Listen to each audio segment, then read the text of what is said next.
It's that time. It's Talking Pints. Property expert and advisor Charlie Lamdin joins me on the programme. Cheers. Welcome to Talking Pints. Now, before we get into housing, which is probably the biggest elephant in the political room at the moment in terms of what's going on in our country and people's hopes and aspirations, your background, bit of a punk rocker, I think, when you were younger, went to a variety of the best private schools in Britain, didn't quite make the grade at any of them. Expelled. So, yeah, got kicked out of virtually everywhere. But what interested me, Charlie, was you're involved with homeschooling at the moment. And I've known people in Britain and America that homeschool, been acutely aware that in countries like Germany, it is absolutely forbidden to homeschool, which is the state effectively overriding parental rights. I've got a theory that during lockdown, when kids were at home on laptops doing online lessons, parents saw what their kids were being taught and were horrified. And I think there's a homeschooling boom going on. Am I right? There has been a big uptick in people homeschooling, definitely. And in fact, as someone who's publicly said that we homeschool our kids, I get a lot of questions about it, in fact. For me, there's a range of reasons for me. My personal reason is that I travel quite a lot. I just love to be together as a family, and we go everywhere together, and that's a different kind of education for the kids.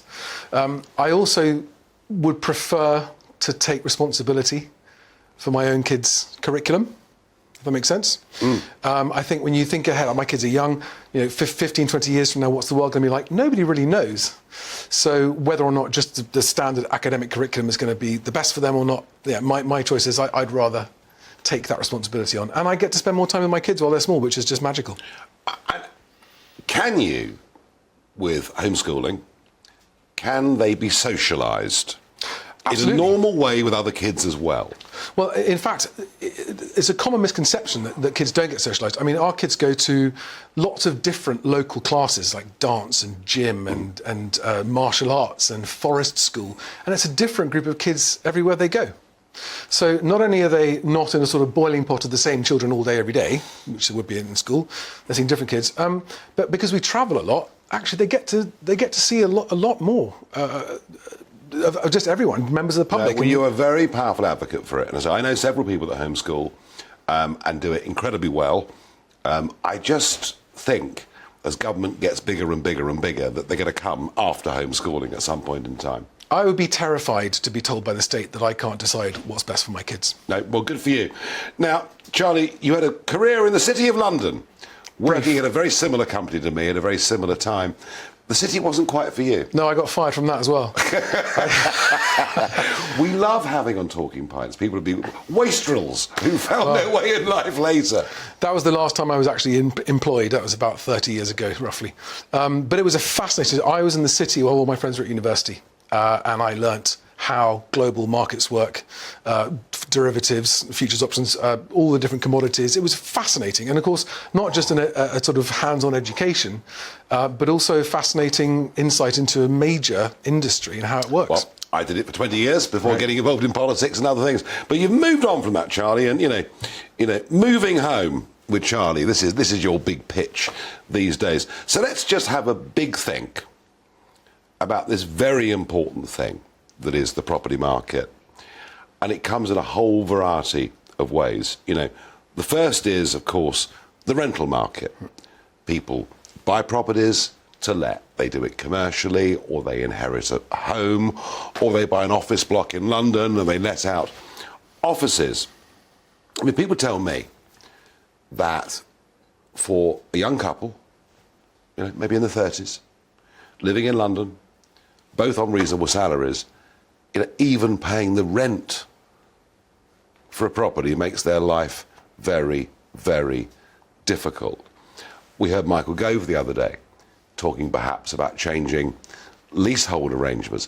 How much of a mess are we in with all of that? Take the rental market, take the unaffordability of property, take the multiples of income that people need to buy a house, and kind of take the fact that huge numbers of young people can't aspire to what their parents and grandparents thought was a normal way forward and a reasonable aspiration in life. How bad? Is this just London? No. Or is this problem bigger across the country? Yeah, it's especially acute in London, but it's across the country, and I think it's as bad as it's ever been in my lifetime. We have a free market, and the problem that we've got, and the reason there's such a housing problem, is because whilst the government is expected to solve housing problems, it leaves it to the private sector to do so.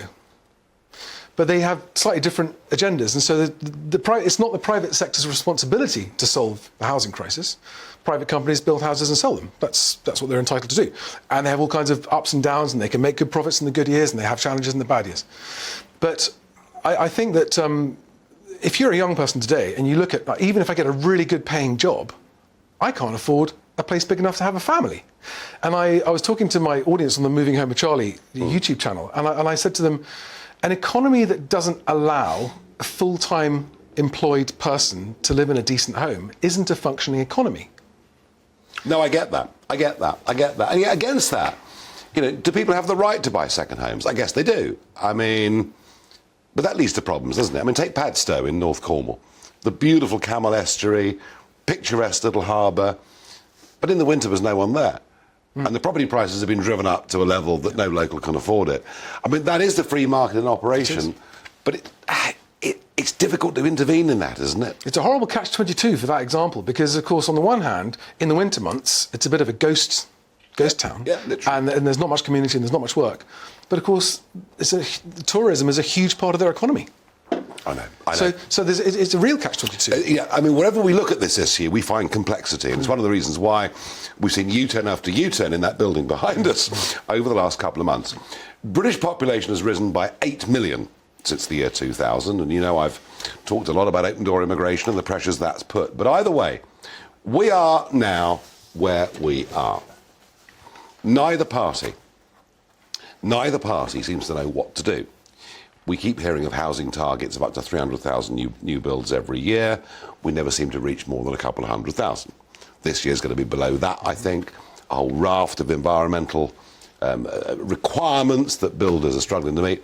So what is the big Charlie Lamdin idea? What's the big idea that can help to begin to solve this crisis? Because it is a major crisis. It is a major crisis. It is a, it's very, very difficult for any, especially low middle income parents, to be able to say to their kids, you've got a great future ahead of you if you just put your head down and work hard. Because they'll say, well, show me an example of that. And save. And what's the point of saving if it's beyond... Yeah. And how can you save, actually, with the cost of living as it is? For many people, it's almost impossible to save. Yeah. So my idea, given the fact that we've got two very big problems, the housing problem has been a housing problem for a long time, it's getting worse and worse. We're now facing severe economic problems. GDP is made up, over 20% of GDP is made up out of housing. We're looking at, in my opinion, peak to trough house price falls of 35% over, I think, roughly 3 years. So even though there's a shortage of stock because of rising interest rates and declining economics, a fall is coming. A fall has begun.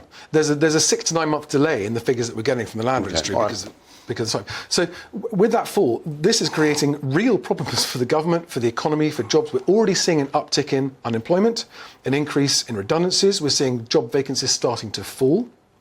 We've got reports out that a quarter of all households, 7 million households, can't pay their energy bills. People's disposable income has been eviscerated by the cost of living crisis. But cheaper houses make it a bit easier to buy property, despite all that. Well, whether you're buying or renting, I mean, most young people just aspire to be able to have a home that they can afford to rent, let alone buy. So how do we satisfy that?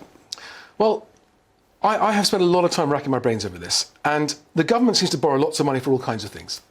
And if the government were to borrow money to build rentable housing stock for low to middle income people, which it kept and owned and made as affordable rental accommodation for people who are in full-time employment or not, whatever, they would create competition for the private sector. They would create huge amounts of jobs. And by the way, this would have to be high-tech, high-quality, long-lasting home stock, right? So you're creating actual medium to high-level skills, because there's a lot of technology involved in building now. It's not just bricklaying, right? There's a lot of technology. So you create massive It would be state employment. Okay. All Now, right. It's not a replacement for the private sector. Interesting. It's actually to make the private sector sharpen their pencil. Charlie's big idea is government gets involved, starts to build property on a very, very big scale, builds a lot of homes, increases level, because actually London's a very low-level city compared to most other cities. Do you know what? It's interesting. I just think government generally makes an absolute mess of everything it does. It has to be done well. And that's the problem. Yeah. It's an intractable one. It's not easy. Good idea. Thank you. Interesting. Thanks, Nigel.